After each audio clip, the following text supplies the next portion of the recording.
Great. It is exactly 19 minutes past 10 p.m. Thank you so much for staying with us. We're still with Professor Peter Kagwanja as we look at which way Kenya. Prof, thank you so much for still staying with us. Thank you for your questions as well.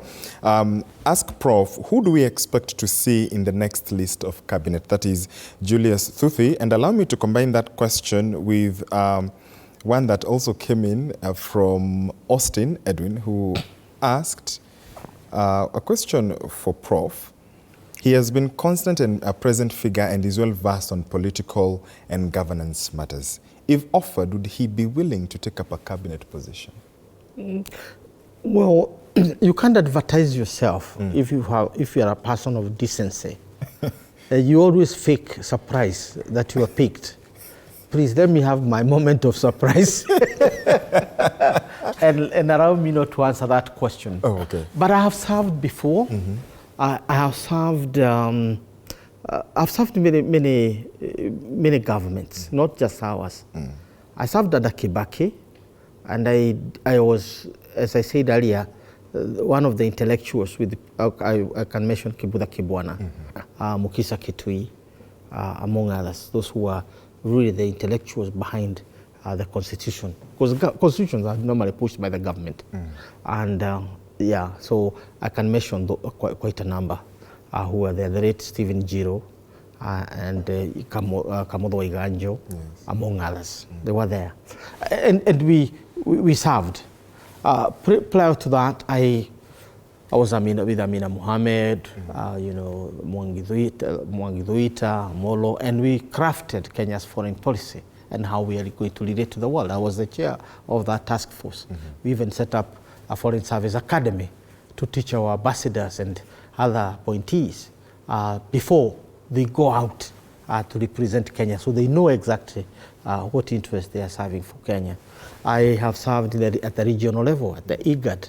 I drafted the regional strategy on violent extremism, also displacement, the refugees and displaced persons for IGAD, the UN and so on and so forth. So the list is long. I have educated and shared my thoughts with Kenyans for 14 years consistently through my column on the Sunday Nation, which I treat as, I spend more time on it than I spend preparing for my classes at the University of Nairobi. Because I'm having a conversation with fellow Kenyans, and I have taken that as my duty. I've never failed. My colleagues at the Nation will tell you. They have had now 4 or 5 editors who have edited me, Come and Go, Muguma Munene. Now I'm having, a war and others. And I keep. The reason is that commitment. And where did I get this from?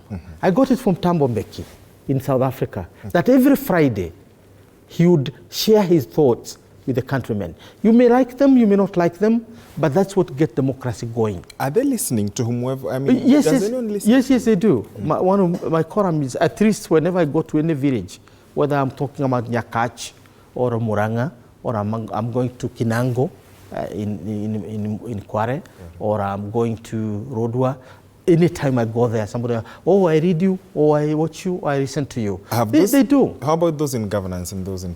They also do. Okay. I mean, last week I was with all the PSs in one of our forums, all of them, with no exception, all the PSs. And we were discussing pertinent matters relating to our country, a pertinent issue of patriotism. And the same thing we are talking about here, the value-based society, as the most secure thing to do. Our security as a country depends on our integrity as a people. Prof, so we share a lot. Okay. So a pertinent question has been the issue that we saw among the protesters is saying this finance bill 2024 was from the IMF. Yes. It's from the West. Yes. And President Ruto has come today and he's also blaming the same West. At what point do we then seem to address, because we seem to be diverting the problem? No, I don't think, I think it is diversionary. This one I can tell President Ruto straight. Okay. Ford Foundation has been here for long. It educated me. It paid for my research. Yes, at Moi University. It paid for the research of my wife. And we served Kenyatta, we served him. So leave Ford Foundation alone. Let's look at the issues that the young people are mentioning. I said we are the real financiers of our kids because we are the ones who buy the water they carry to the demonstrations. We are the ones who pay the Ubers and eventually they are done. They come to our homes, right? When we lose them in these demonstrations, we are the ones mourning them. And since there is no fund to give them a decent send-off, we are paying for it, right? The tune of millions. Yes, yeah. So we are paying for their funerals.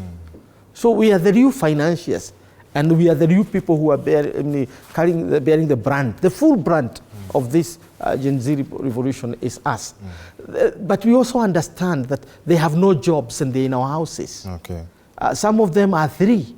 One has a master's, the other one has a bachelor's, the other one has a bachelor and a diploma, and they are at our homes unemployed. So we have the onus to take care of them, but they can also see we are struggling, and we are unable to provide for them the way we are able to provide for them in the past, and therefore they're empathizing with that as well. So it's a discourse in our families. But if you're rich as to afford a watch that is worth hundreds of thousands, then you may not understand what I'm talking about. And talking about, because we are middle class ourselves, yes, and the people who have taken the beating from this economy are the middle class. Do you know there are some of us who are in Nairobi, living and educating our kids in Nairobi and going home to visit? But now we have moved from Nairobi and we are gone home that we now visit Nairobi because we can't live here.